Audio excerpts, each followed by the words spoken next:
Hey, what's up you guys, it's Connor, and today I'm going to be doing a book review on The Peculiar Night of the Blue Heart by Lauren Destefano. I requested and was sent this book by Bloombury to do a review for it, so that's what I'm going to be doing for you today. If I appear red, it's because I've been outside working in the yard all day, so sorry about that. This book follows two 9-year-old children, a boy named Lionel and a girl named Mary Beth, and they're both kind of outsiders within their town and within this orphanage. Lionel is a very wild boy. He doesn't like to listen to rules, and he'd rather pretend that he is some type of animal than be a human. And Mary Beth is a very rule-following, very quiet, very introspective girl, and they both don't get along with the other children in the orphanage. Because they're both outcasts, they end up coming together and they have a very strong friendship, and Mary Beth just really wants to understand Lionel more, and she wishes to be more like Lionel. One day, a mysterious blue spirit starts possessing Mary Beth, and so Lionel then has to go on a journey to try to save his friend and return Mary Beth back to normal. If you guys know how my book reviews go, I give you my pros, then my cons, then my rating, and then we're done. My first pro about this book is that I really enjoyed the friendship between Mary Beth and Lionel. They could not be more different, but they get along so well, and they really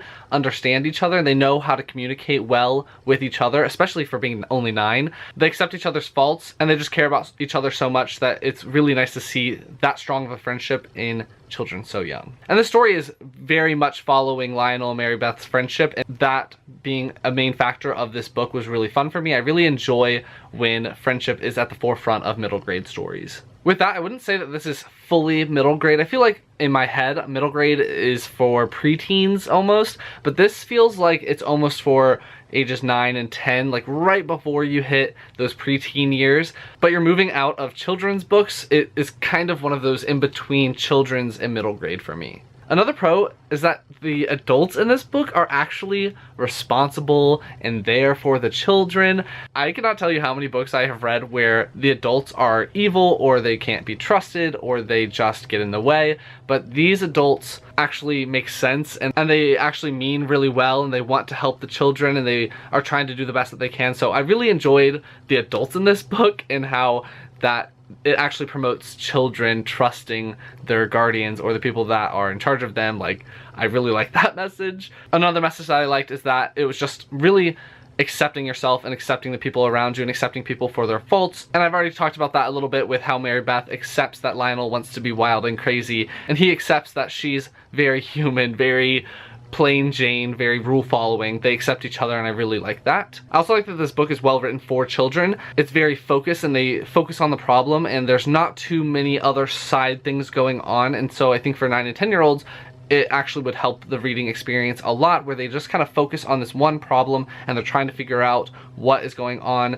and they don't have to worry about the background scenes too much. It's very just these two children, a couple of other people around them, but there's not too many other things that you have to deal with. Like, you don't have to memorize any of the other children's names in the orphanage or anything like that. It's really just Lionel, Mary Beth, and a few adults that they interact with. And my last pro is going to be I loved the mystery aspect, trying to see what is going on with this blue spirit, making guesses about what that spirit's back history is, what it's doing here now, why it hasn't moved on, you know, those things about ghosts and everything like that. Figuring out all of those things was definitely very fun. I predicted a lot of the mystery aspects, like I kind of knew what exactly was going to happen, but there were still a couple of things that I didn't get correct, so I really enjoyed that, and I think that children will have a fun time predicting what is going on in this book. Now onto my cons. This book is very short, and although I do think that that's beneficial for younger readers because it keeps them engaged and keeps them going and they're not daunted by the size of this book,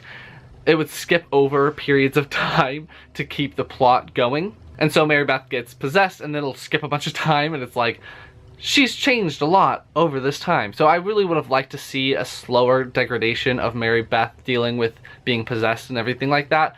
But again, this is a children's book, so I didn't get those things. The ending of this book is also very like boom, boom, boom, like very quick. It wraps up super fast. I wish we could have spread that out a little bit more, but that's, again, this book is super short. So if it was just, I don't know, maybe 50 pages longer, she could have drawn some of those things out and explained some of those things a little bit more. And I think I would have gotten more invested in the characters had you seen them struggle a little bit more. And my last con is that I am an adult. I'm 24, so reading a book that's meant for 9 to 10-year-olds, I can recognize that this is perfect for them. It's so good. I definitely recommend it for 9 to 10-year-olds or maybe even 8-year-olds, but I really do appreciate some subtle things happening in the background. I know a lot of middle grade writers will put very subtle things in the background that adults can pick up on while they're reading middle grade, and so I really appreciate that, but I didn't feel like there was too many background things happening in this book. It seems like a book that's just meant for younger readers, if that makes sense. Like, Harry Potter is one of those books that anyone can read and pull things from.